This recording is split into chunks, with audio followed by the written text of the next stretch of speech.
Hi, you're on the Reddit Confessions channel. She set her fork down mid-bite like she just remembered something far more exciting than dinner. I won't be here this weekend, she said casually, twisting the stem of her wine glass between her fingers. I've got better company. That's what she called it, better company. Not a girls' trip. Not plans I forgot to mention. Not even I need space. Just better company. I didn't say anything right away. The candle between us flickered like it was uncomfortable too. The dinner I'd spent 4 hours prepping suddenly tasted like cardboard. Instead of reacting, I stood up, walked to the bedroom, pulled out her suitcase from the closet, and began folding her clothes. Not throwing them in, not ripping them off hangers. Folding, carefully, like I was helping her move to a new chapter one wasn't invited to read. 2 hours later, her suitcase stood by the front door, and I stood beside it. She laughed when she saw it. What, is this some kind of overreaction performance art? I didn't answer. She looked closer. Wait, you're serious? Still nothing. Her smile cracked. Emmett, come on. It was just a joke. I didn't mean. I opened the door, motioned to the suitcase, and said, your company's waiting. That's when her face changed. When her mouth opened but no sound came out. When she realized I'd stopped hoping. And that's the part no one tells you about betrayal. It doesn't always explode.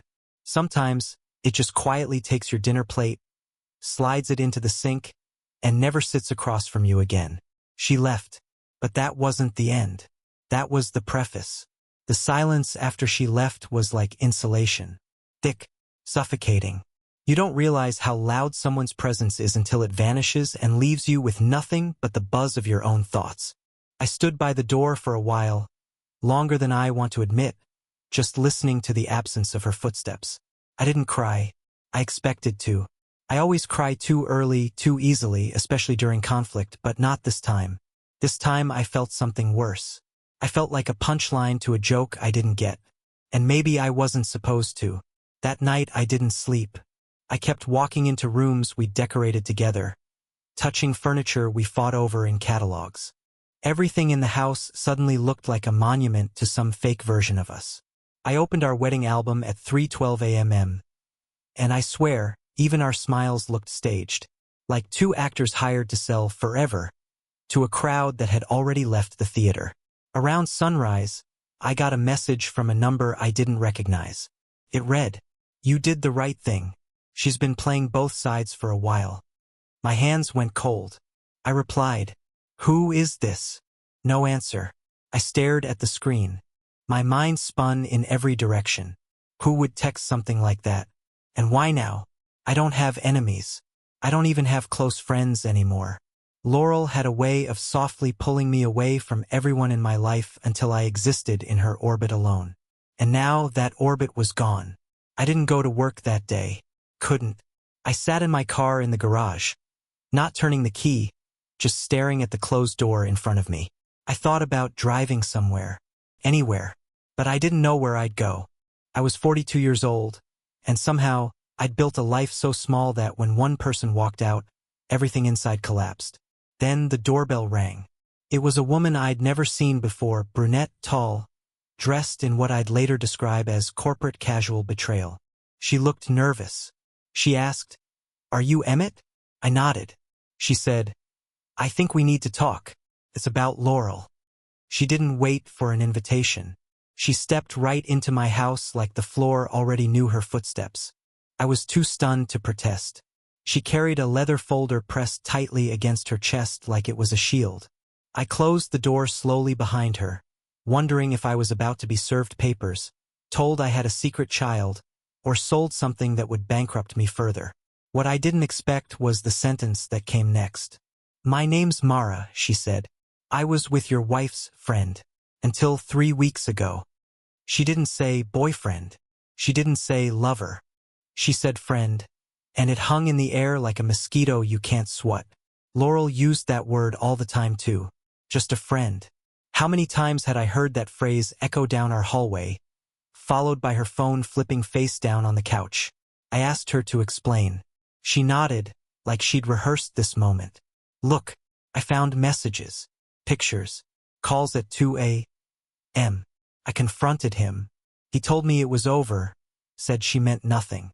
And then 3 days later, I caught them at a coffee shop, laughing, her hand on his knee like they were on vacation in a world without consequences. I sat down because my legs didn't feel like they were part of me anymore. "What do you want from me?" I asked. "I just thought you should know," she said, because she told him you were clueless, that you planned some sad little trip for her and she laughed about it. I thought, you deserved better than that. Sad little trip. That's what Laurel had called the weekend I poured myself into. My heart thudded. Not like a drum but like a shovel hitting something buried. Mara handed me the folder. I hesitated before opening it. Inside were screenshots, names, call logs, hotel receipts, reservations under her maiden name.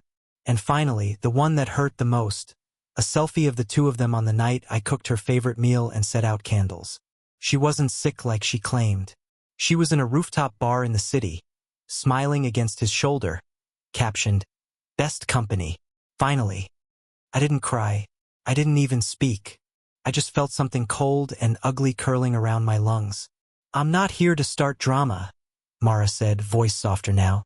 "But I lost my time too. I thought if I could give you yours back, maybe that counts for something." And then she left, just like that. No dramatic exit. No lingering stare. Just the sound of the door latching behind her. I sat with that folder in my lap for an hour.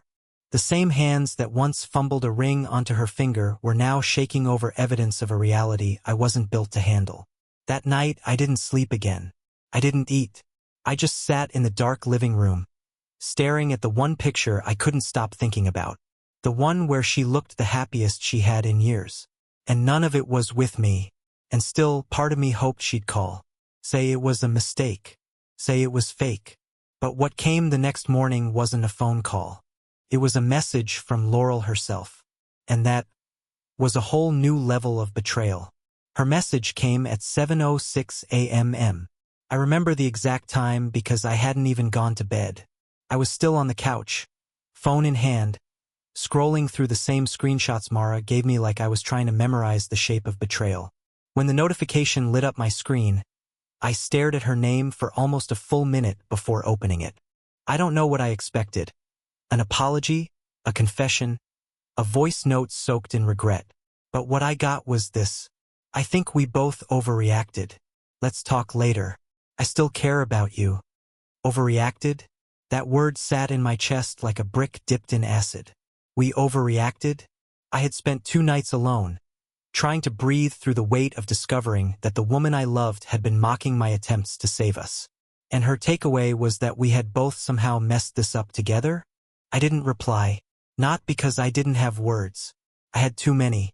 Some angry, some pathetic, some so sad I couldn't believe they came from me. But none of them felt worth sending. Not yet. I needed more. I needed the truth to scream louder than her excuses. So I called someone I hadn't spoken to in almost a year. My cousin Julian. He's the kind of guy who always knows someone who knows someone. When we were kids, he could get you a fake ID, a backstage pass, or a bus out of town before your parents even noticed. Now, he worked in cybersecurity. Quietly, discreetly. I told him I needed help. He didn't ask why. He just asked how far I wanted to go. "All the way," I said. By noon, I had access to our shared cloud backups. Her second phone synced without her realizing. There were things in there that made me feel physically sick. Messages that started months ago, escalating from playful inside jokes to hotel room selfies, voicemails at midnight, private folder names like L&M Nights. She wasn't even careful. She was bold. Like she never thought I'd have the nerve to look. But the worst part? It wasn't just him. There were others. Different cities. Different names. Some labeled only by initials. Laurel wasn't having an affair. Laurel had built herself an alternate life. One where I didn't exist. And yet, she still came home to me. Let me make her dinner. Rub her shoulders when she faked migraines. Let me believe I was still holding on to something that only looked like a marriage. At 3:19 p.m. she texted again. "Just let me know when you want to talk. This doesn't have to get messy." Didn't have to get messy. I sat there in a house that felt haunted by someone still alive, with digital proof of how disposable I'd become, and she was asking for clean edges? I didn't respond. Not yet. I had something else in mind. That night I packed another bag. But this time it wasn't hers. It was mine. And I wasn't just leaving the house. I was about to leave the version of myself that believed love was supposed to hurt this much. I didn't leave in the middle of the night. That would have made it look like I was running. I waited until the morning, when the sun hit the windows just right and the world looked so normal it felt insulting. I showered, shaved, made myself toast I didn't eat, and watered her plants like I hadn't spent the last 48 hours drowning in proof that our marriage had been a long con. Every movement felt mechanical, like I was playing a version of myself from before everything cracked open. But I wasn't the same man anymore. That man used to flinch when she sighed. That man once apologized for her forgetting their anniversary. I packed quietly. A few shirts, my laptop, chargers, a worn photo of my late father I kept taped to the inside of my old toolbox. I didn't take anything she had ever bought me. Not the watch. Not the headphones. Not the framed quote she once gave me that read, "Love is choosing someone over and over again." I left that hanging in the hallway where it could rot. Before I walked out, I placed her phone on the kitchen counter. The second phone. The one she didn't think I knew about. I'd found it in the locked drawer she once told me had nothing interesting. It was the same one used to message every friend she'd collected behind my back. I didn't break it. I didn't even touch the screen. I just taped one of the photos I found in the cloud to the back. A selfie of her and the rooftop guy. Her hand was on his chest. His hand was somewhere lower. I circled the timestamp with a red marker. Then I scribbled 3 words under it. Better company, right? I wasn't going to fight. I wasn't going to beg. I'd done enough of that for the both of us. At 10:42 a.m., I closed the front door gently behind me. No slamming. No final scream. Just silence, the kind that speaks louder than rage ever could. I checked into a motel 2 towns over. Not the best place, but it had blackout curtains and a mini fridge, and that was enough. I stared at the ceiling for a long time, wondering if she'd even notice I was gone, or if she'd assume I was sulking somewhere, waiting to be forgiven. She always thought of me that way, fragile, predictable, soft. That night I got an email. Not from her, but from someone who used her name in the subject line. It was a burner account. The message had no body. Just one attachment. A video. I hesitated. My gut already knew I shouldn't open it. But my heart, the part of me that still hadn't caught up, clicked anyway. The video was grainy, but there she was. Laurel. Sitting on someone's lap in a booth at a place I recognized. The same pub we used to go to on Friday nights when money was tight and dreams were big. Her face was tilted back, laughing. His mouth on her neck. Someone was recording from behind another table. The clip ended with her saying, "He thinks I'm out with Karen. Can you believe that? He actually planned a weekend getaway. Like we're still 25. I didn't drop the phone. I didn't scream. I just closed the laptop. Slowly. And for the first time in years, I felt nothing. I stayed gone for 3 days. No texts. No emails. No calls. Just absence, the kind that makes people wonder if they underestimated how quiet you could really be. Laurel didn't reach out. Not once. And that silence? It was louder than betrayal. It told me everything I hadn't wanted to admit. That she wasn't panicked. She wasn't sorry. She was free. But something changed on day 4. I got a missed call from her number, followed by 5 more in the next hour. Then came the texts. First short, cautious ones like she was testing the waters. "Hey, where are you? Can we talk? Emmett, please." Then the tone shifted, like she'd realized I wasn't playing the role she expected. "You're being immature. We need to be adults about this. You had no right to touch my things. I don't know what you think you found, but it's not what it looks like." I didn't respond, not even with a period. And that is when she finally cracked. The next message came in all caps. "Talk to me." That was followed by a voicemail. Her voice was shaky, trying to sound calm, but the cracks slipped through. She said she was worried, that she didn't know where I was, and that we needed to handle this before other people get involved. Other people. That's what this was about. Not us. Not guilt. Not love. She was worried about appearances, about stories leaking, about consequences. So I gave her one. I texted her back. Just 2 words. Check the counter. I imagined her rushing home, heart racing, already crafting excuses for whatever she thought I'd left behind. I pictured the color draining from her face when she saw the second phone. The photo taped to it. The red circle. The handwriting. But I wasn't done. I called Julian again. I told him to forward the files. Every message. Every backup. Every photo. He packaged it all up like a digital grenade and hit send. 10 minutes later, she called me. I didn't answer. She texted, "What did you do?" And then it came. The long message. The classic switch from defensiveness to desperation. "I made mistakes, Emmett. But don't ruin everything out of spite. We can work through this. Let's just meet and talk. I still love you. Please." There it was. Love.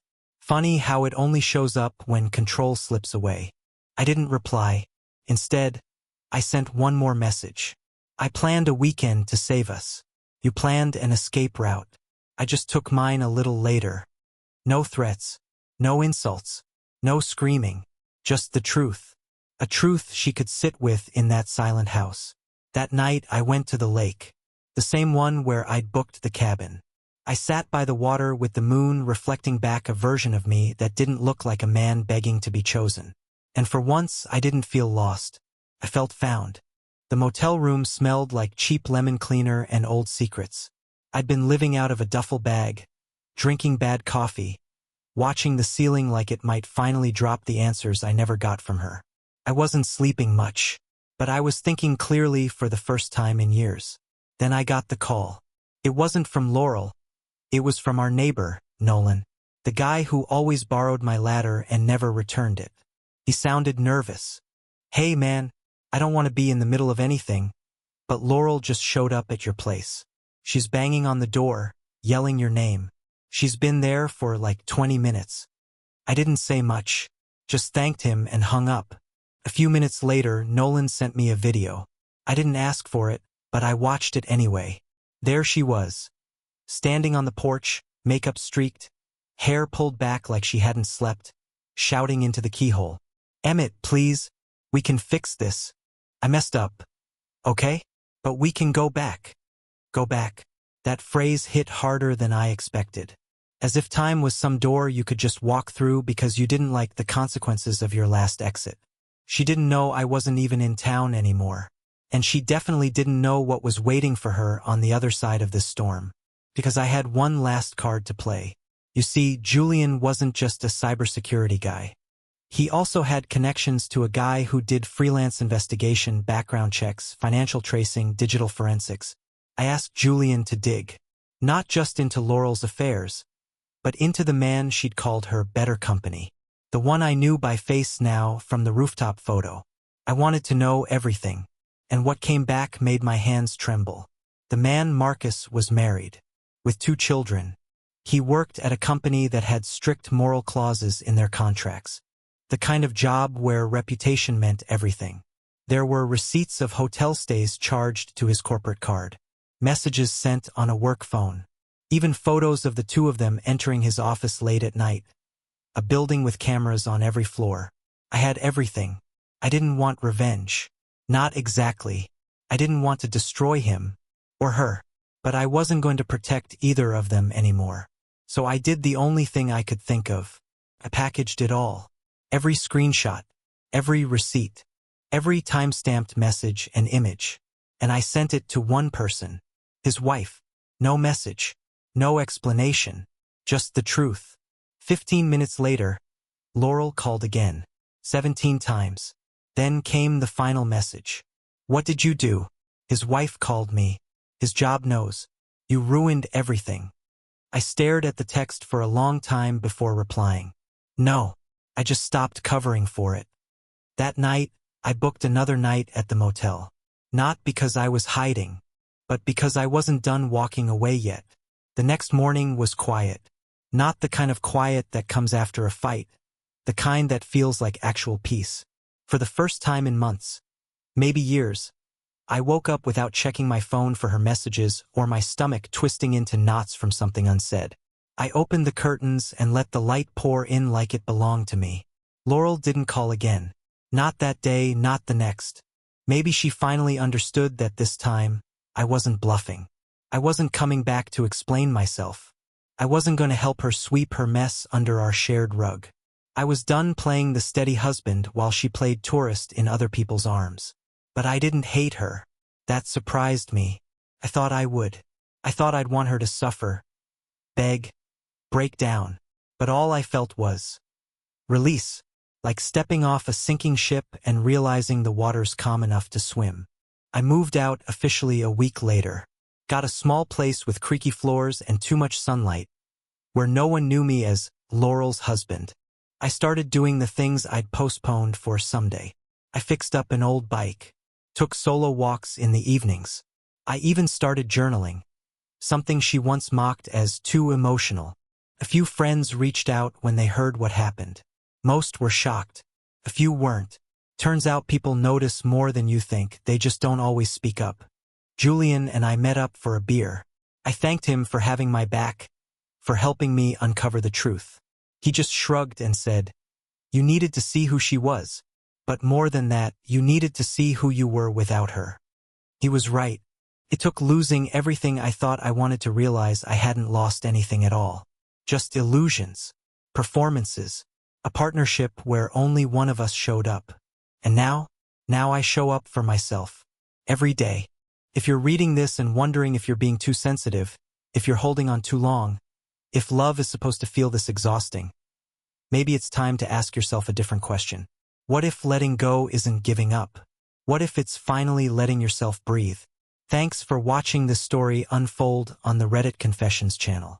If you've ever had to walk away from something that was slowly breaking you, tell us your story in the comments. And just for fun, what's one moment in history you wish you could have witnessed firsthand? Let's share something inspiring together. Don't forget to like, subscribe, and check back for more true stories from the edge of love, loss, and everything in between.